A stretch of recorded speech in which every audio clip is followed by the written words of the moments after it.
Hello everyone, welcome to my channel times of BEd classes.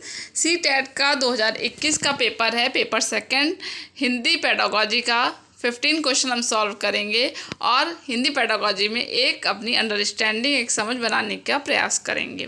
Question सारे बहुत ही important है और आप इसको देखिए। पहला क्वेश्चन हम लेते हैं। पहला क्वेश्चन है कि राष्ट्रीय शिक्षा नीति 2020, सबको पता है कि अभी नई एजुकेशन पॉलिसी आई है।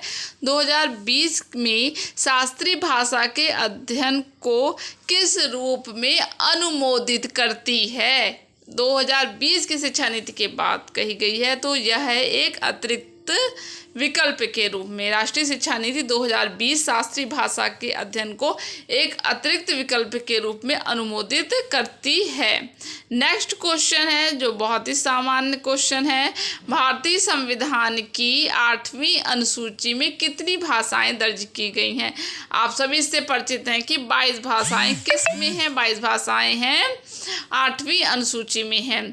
एक बार इसका एक्सप्लेनेशन भी देख लीजिए। भारतीय संविधान की 8वीं अनुसूची भारत की भाषाओं से संबंधित है। इस अनुसूची में 22 भारतीय भाषाओं को शामिल किया गया है।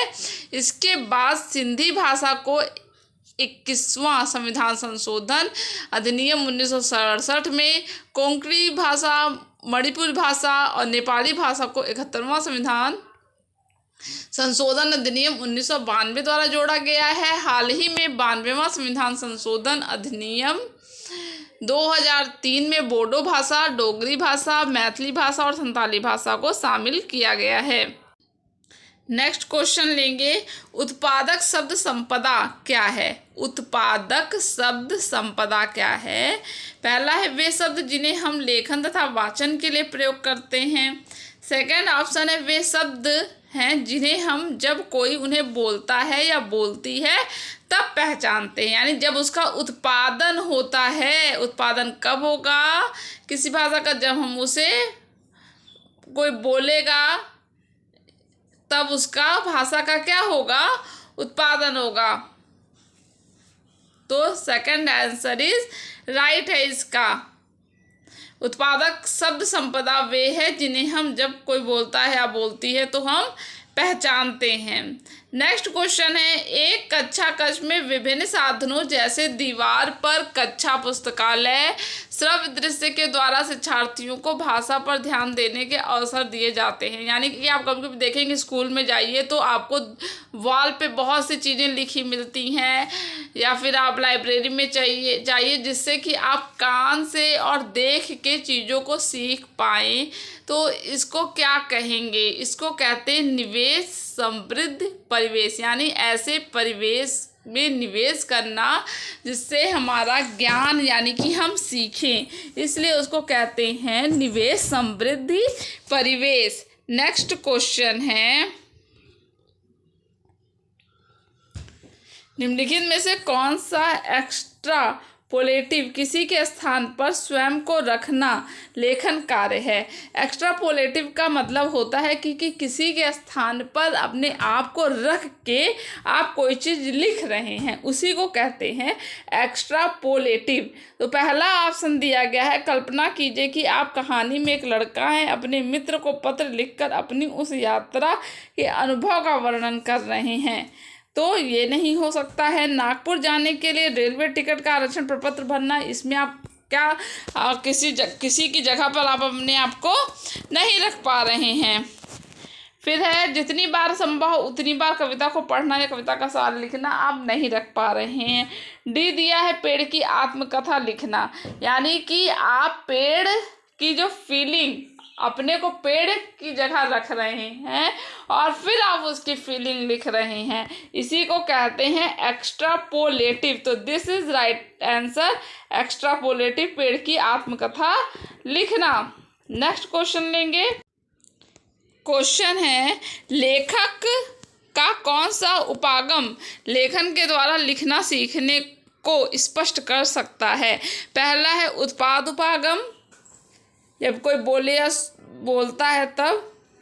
लेखक का कौन सा उपागम, जो लेखक है राइटर, कौन सा उपागम लेखन के द्वारा लिखना सीखने को स्पष्ट करता है, यानी बहुत ही उसमें शुद्धता लाता है। लेखन की प्रक्रिया, उपागम, श्रुतलेख, उपागम और सारांश लिखना। आपको याद होगा जब हम छोटे थे, छोटी क्लास में पढ़ते थे, तो हम लोगों को श्रुतलेख लिखवाया जाता था, यानी कि डिक्टेशन जिसको कहते हैं। हमारे टीचर्स हमें डिक्टेट करते थे और हम लोग उसको राइट करते थे। तो ये सबसे अच्छी विधि है। तो श्रुतलेख यहाँ पर हमारा सी ऑप्शन इज राइट हो जाएगा। नेक्स्ट क्वेश्चन लेते हैं। क्वेश्चन है हमारा, एक शिक्षिका अपनी कक्षा में विद्यार्थियों के दो के समूह बनाती है। उन्हें 18 वाक्यों वाली एक कहानी देती है जिनमें एक जोड़े के पास विषम संख्या वाले वाक्य, यानी कि 1, 3, 5, 7 इस तरह वाले वाक्य देती है, और दूसरे को सम संख्या वाले वाक्य देती है।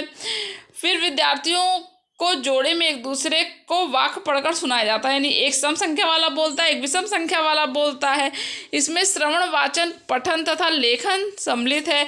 इस कार्य को किस रूप में जाना जाता है? पारस्परिक श्रुतलेख, समूह श्रुतलेख, वाक्य श्रुतलेख, अनुच्छेद श्रुतलेख। तो पारस्परिक मतलब एक सम और एक विषम, फिर एक सम फिर एक विषम।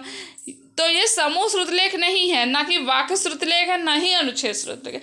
पारस्परिक रूप से ये क्रिया हो रही है। जब कोई चीज़ पारस्परिक रूप से होती है तो वो पारस्परिक श्रुतलेख बन जाता है। तो ऑप्शन ए इज राइट हो जाएगा। नेक्स्ट क्वेश्चन लेते हैं। एक अध्यापक कुछ क्रियाएं करती है या करता है, शिक्षार्थियों को निर्देश है कि उनका अनुसरण करें। उन्हें किसी भी प्रकार से बोलने की मनाही है। इस विधि को किस रूप में आप जानेंगे? यानी कि बच्चे कुछ नहीं बोलेंगे, पुपिल स्टूडेंट यानी कुछ नहीं बोलेंगे, खाली टीचर को देखना है, उसका अनुकरण करना है। तो राइट आंसर क्या हो गया? राइट आंसर इज ए, अनुकरण विधि। नेक्स्ट हम क्वेश्चन लेते हैं। क्वेश्चन है, एक शिक्षिका प्रतिदिन निम्नलिखित गतिविधि आयोजित करती है। ठीक है, कक्षा को 5 के समूह में बांटकर उन्हें समूह में बातचीत के लिए दिन प्रतिदिन के विषय देती है, यानी कि वो डेली एक एक टॉपिक दे रही है। बाद में प्रत्येक समूह से एक एक विद्यार्थी को लेती है, जो वो टॉपिक देती है। 2 समूह बनाई है, तो वो हर समूह से एक एक विद्यार्थियों को बुलाती है तथा उन्हें पूरी कक्षा के सामने एक समूह के रूप में बातचीत करने के लिए कहती है। वह किस चीज़ को बढ़ावा दे रही है, बढ़ावा देने का प्रयास कर रही है? तो ये अंतर्वैयक्तिक संप्रेषण है। ठीक है, जो आपके अंदर अंतर्वैयक्तिक गुण हैं उसको आप कम्युनिकेट करें। तो इसका राइट आंसर क्या है? ए है कि आधारभूत अंतर्वैयक्तिक संप्रेषणात्मक कौशल को विकास करना। ना कि ये समूह चर्चा है, ना यह विमर्श करने की दक्षता है, ना ही संज्ञानात्मक रूप से उच्च भाषाई निपुणता है। तो राइट आंसर क्या हो गया? ए हो गया। नेक्स्ट क्वेश्चन लेते हैं। भाषा क्या है? तो भाषा एक संप्रेषण की व्यवस्था है, ना कि संरचनाओं की व्यवस्था है, ना कि नियम संचालित व्यवस्था, ना ही एक वैज्ञानिक व्यवस्था है। तो ये क्या है? एक संप्रेषण की व्यवस्था है। नेक्स्ट क्वेश्चन लेते हैं। पठन सामग्री को सरसरी दृष्टि से पढ़ने का क्या अर्थ है? यानी एक सामान्य अर्थ निकालना। जब सरसरी दृष्टि से हम स्कीमिंग जिसको इंग्लिश में कहते हैं, जब आप इंग्लिश पेडागॉजी पढ़ेंगे तो वहाँ पर ये स्कीमिंग आएगा। तो ये सामान्य अर्थ पढ़ना है। नेक्स्ट क्वेश्चन लेते हैं। नेक्स्ट क्वेश्चन है, शिक्षण अधिगम प्रक्रिया के दौरान विद्यार्थी की प्रगति की मॉनिटरिंग तथा सुधार के लिए तैयार किए गए आकलन क्या कहलाते हैं? यानी ये आकलन क्यों किया जा रहा है? वाई ये आकलन किया जा रहा है विद्यार्थियों की प्रगति में सुधार करने के लिए। उसका ऑब्जेक्ट क्या है? ऑब्जेक्ट है सुधारना। तो इस आकलन को क्या करेंगे? किसी चीज़ के लिए किया जा रहा है ना, किस चीज़ के लिए किया जा रहा है? उसको सुधारने के लिए, उसके अधिगम को।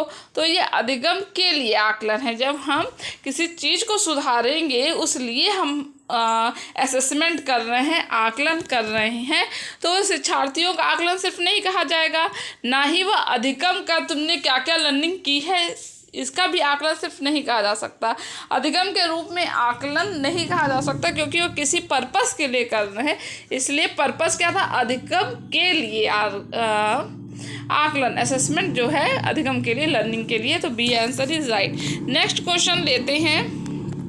क्वेश्चन है, कार्य विधिक ज्ञान शिक्षार्थियों की किस में सहायता करता है?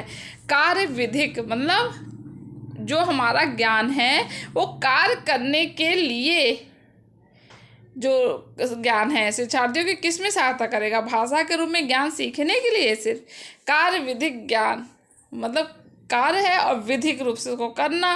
सर्वप्रथम रूप से सीखने पहले आप सीखेंगे तथा बाद में क्या करेंगे आप उसका प्रयोग करेंगे। तो ये राइट आंसर हो जाएगा। जबकि संप्रेषण में व्याकरण के नियमों को लागू करना, हर जगह आप व्याकरण ही नहीं प्रयोग करते हैं, भाषा के व्याकरण के नियमों पर अधिकार करना भी इसका उद्देश्य नहीं है। कार्य विधिक ज्ञान का मतलब पहले आप सीखो बाद में उसका आप प्रयोग करो। आपको ये यहाँ पे 15 क्वेश्चन पूरे हो गए हैं। ये पेडागोजी का क्वेश्चन था। आपको ये वीडियो आपके लिए यूज़फुल लगा हो और आप इसी तरह आगे भी वीडियो चाहते हो तो चैनल को सब्सक्राइब कीजिए, शेयर कीजिए, लाइक कीजिए। मिलते हैं जल्दी ही नेक्स्ट वीडियो में। Thank you.